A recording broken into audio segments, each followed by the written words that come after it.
Nah, pasti kamu sudah penasaran kan apa saja sih yang akan dipelajari di prakarya pengolahan? Sebelum kita mengetahui materi apa yang akan kita pelajari, alangkah baiknya jika kita tahu siapa guru yang akan mengajar. Untuk pelajaran prakarya pengolahan akan diajarkan oleh Ibu Lilis Suswani. Materi pengolahan tata boga. Nanti kalian akan belajar tentang pengetahuan makanan bergizi, mengelola bahan makanan mentah menjadi makanan yang dapat dikonsumsi, dan bagaimana mengemas makanan yang dibuat sehingga mempunyai nilai jual. Yang terakhir, kalian akan belajar entrepreneur, yaitu bagaimana membuat suatu produk makanan yang mempunyai nilai jual untuk bekal hidup di masa depan. Materi yang akan diberikan selama 3 tahun, kita mulai dari materi kelas 7. Untuk semester 1 akan belajar dari KD 3.1, teorinya buah segar menjadi makanan dan minuman. Untuk prakteknya di 4.1, kita akan belajar membuat yang pertama es jeruk kelapa, yang kedua sop buah, yang ketiga puding buah stroberi, yang keempat kolak pisang, dan yang terakhir salad buah. KD 3.2, teorinya hasil samping buah menjadi pangan. Untuk prakteknya 4.2, yaitu membuat manisan kulit jeruk bali, tumis kulit buah naga, dan keripik biji nangka. Di semester 2, KD 3.3, teorinya pengolahan bahan pangan sayuran menjadi makanan dan minuman. Untuk praktek di 4.3, yaitu membuat jus green healthy, salad sayuran, cah kangkung, sup sayuran, dan juga jus brokoli. Yang terakhir di kelas 7, secara teori KD 3.4, yaitu tentang pengolahan bahan hasil samping buah menjadi produk pangan.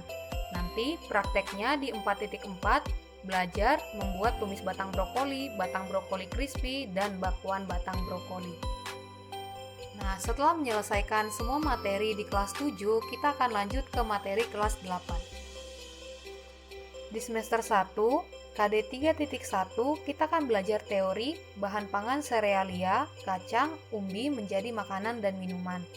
Untuk prakteknya di 4.1, kita akan belajar pembuatan bakwan jagung, susu kedelai, nasi uduk atau nasi kuning, perkedel kentang atau kroket kentang, dan combro atau misro.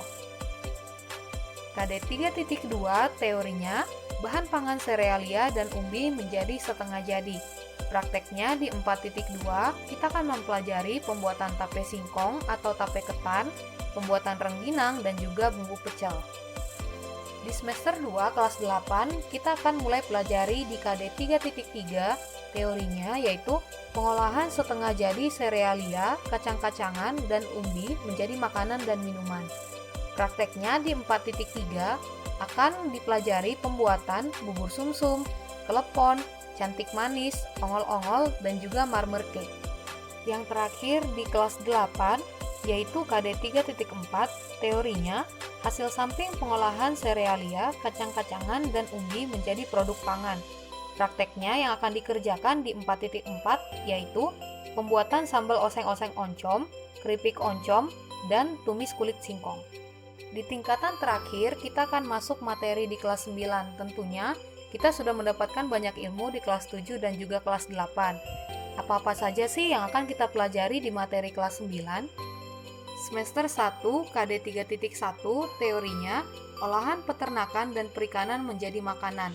Prakteknya di 4.1, kita akan belajar pembuatan chicken atau beef stick, rolade atau chicken cordon bleu, gurame atau cumi atau udang yang akan diolah asam manis atau saus mentega.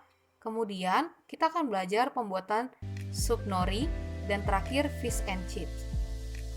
KD 3.2, teorinya membuat bahan setengah jadi dari peternakan dan perikanan.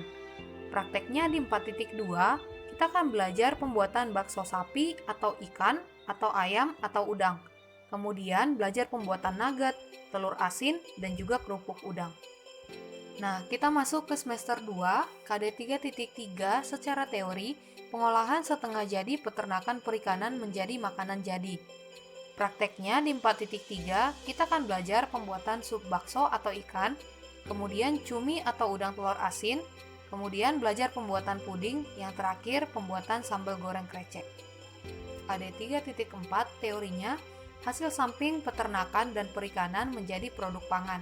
Prakteknya di 4.4, kita akan belajar pembuatan yang pertama, sumpia kepala udang, yang kedua, gulai kepala ikan, yang ketiga, dimsum ceker ayam, dan diakhiri dengan ujian praktek.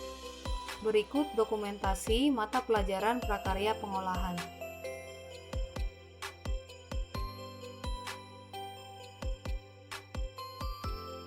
Demikian penjelasan tentang materi prakarya pengolahan di kelas 7, 8, dan 9.